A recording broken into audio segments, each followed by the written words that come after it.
సోదరిమణులు, బుర్ఖా ధరించి ఇస్లామీయ పద్ధతిలో ఇక్కడ ఉన్నటువంటి నా సోదరిమణులు ఎవరైతే ఉన్నారో, మీరు ఒక విషయం నేర్చుకోవాలి. ఎక్కడైనా ప్రవక్త చెప్పారు, తల్లి ఒడి మొదటి బడి అని చెప్పారు. తల్లి చదువుకుంటే పిల్లలు ఉత్తీర్ణవంతులు అవుతారు. తల్లి చదువుకుంటే పిల్లలు అద్భుతమైనటువంటి ఎడ్యుకేషన్ రంగంలో రాణిస్తారు. తల్లి గనక మంచి విద్యావంతురాలైనట్లయితే తన పిల్లల్ని కూడా చాలా అద్భుతంగా తీర్చిదిద్దుతుంది. కానీ మన ముస్లిం హోంలో స్త్రీలు చదువుకున్న వాళ్ళు లేరు, చాలా తక్కువ. 10th ఫెయిల్ లేదా 10th పాస్ అయిపోవడమే పెద్ద పరీక్ష వాళ్ళ కోసం. ఎందుకో తెలుసా? పాపం వాళ్ళు చదువుకోవాలనుకుంటారు, ఆడపిల్లలు చదువుకోవాలనుకుంటారు, కానీ తల్లిదండ్రులు చదివించరు. రకరకాల షరియత్ని తీసుకొచ్చేస్తారు, నిబంధనలు చెప్తారు.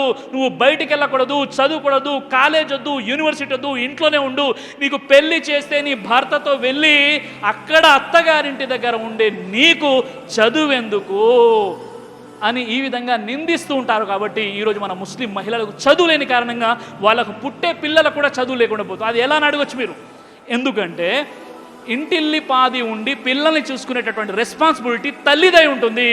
భర్త ఏం చేస్తాడు, తండ్రి ఏం చేస్తాడంటే బయటికి వెళ్ళి డబ్బులు సంపాదించాలి, బయట టెన్షన్స్ ఉంటాయి, జాబ్ యొక్క టెన్షన్ ఉంటుంది, అదేవిధంగా అతను చేసేటటువంటి వర్క్పై ఫోకస్ పెట్టాలి, ఇతర సమస్యలు ఉంటాయి. కాబట్టి తండ్రి అంత ఫోకస్ చేయలేడు ఎంతైతే తల్లి చేస్తుందో.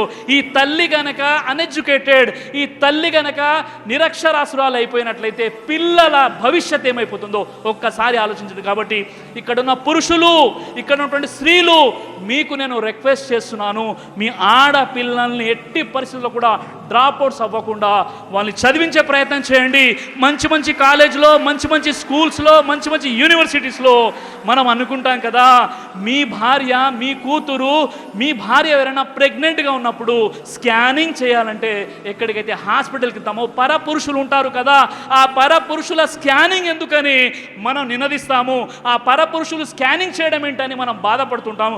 లేదండి, లేడీ డాక్టర్, గైనకాలజీ డాక్టర్ దగ్గరికే మేము వెళ్తాము, పురుషుడు గైనకాలజీ ఉన్నట్లయితే మేము వెళ్ళమని ఉంటాం కదా.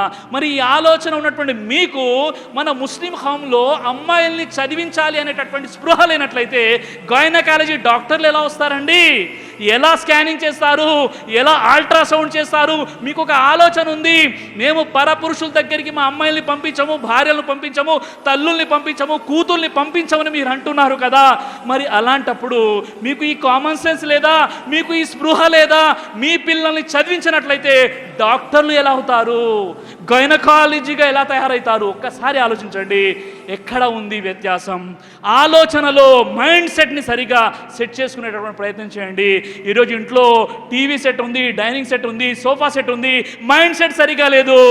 ఏమైపోతున్నా? కామ్యాబ్ అవ్వలేకపోతున్నాం. మైండ్ సెట్ సరిగా ఉండాలి. తల్లి ఒడి మొదటి బడి అని చెప్పారు ప్రవక్త ముహమ్మద్ సల్లల్లాహు అలైహి వసల్లం వారు. తల్లి ఒడి మొదటి బడి. తల్లి చదువుకుంటే పిల్లలు చదువుకుంటారు, తల్లి జీనియస్ ఉంటే పిల్లలు కూడా జీనియస్ అయిపోతారు, తల్లి గ్రాడ్యుయేట్ అయితే పిల్లలు పోస్ట్ గ్రాడ్యుయేట్ అయిపోతారు, తల్లి కనుక పోస్ట్ గ్రాడ్యుయేట్ ఉంటే పిల్లలు PhD వరకు వెళ్ళిపోతారు. కాబట్టి తల్లి చదువుకోవాలి. ఆడపిల్లల్లో ఎడ్యుకేషన్ యొక్క పర్సంటేజ్ ఏంటంటే ఈరోజు సచార్ కమిటీ నివేదికలో ముస్లిం స్త్రీలు 10th వరకే చదువుతున్నారు.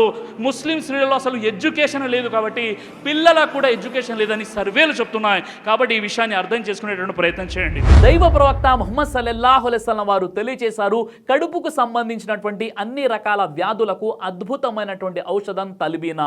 ఇది దైవ ప్రవక్త వారి సున్నత్. మంచి ఆహారం, ఇమ్యూనిటీ బూస్టర్, ఇందులో షిఫా ఉంది. ఇది మంచి ఔషధంగా కూడా పనిచేస్తుంది. కాబట్టి పిల్లలు అయినా పెద్దలు అయినా ఎవరైనా దీనిని ఉపయోగించవచ్చు. అలాగే ఖురాన్లో దైవం తెలియజేశాడు, తేనెలో మీకు స్వస్థత ఉంది అని. కాబట్టి స్వచ్ఛమైనటువంటి తేనె కోసం మీరు సంప్రదించండి. అలాగే షాహీ హల్వాను మీరు తప్పనిసరిగా ఉపయోగించి మీ దాంపత్య జీవితంలో మంచి అనుభూతిని పొందండి. ఇందులో ఎలాంటి సైడ్ ఎఫెక్ట్స్ లేవు. ఇది కంప్లీట్గా హెర్బల్ ప్రొడక్ట్స్తో తయారు చేయబడినటువంటిది. కాబట్టి ఇక్కడ కనిపిస్తున్నటువంటి ఈ నెంబర్స్కి కాల్ చేసి మీరు ఇప్పుడే ఈ ప్రోడక్ట్ని ఆర్డర్ చేసుకోవచ్చు. కొరియర్ ఫెసిలిటీ కూడా ఉంది.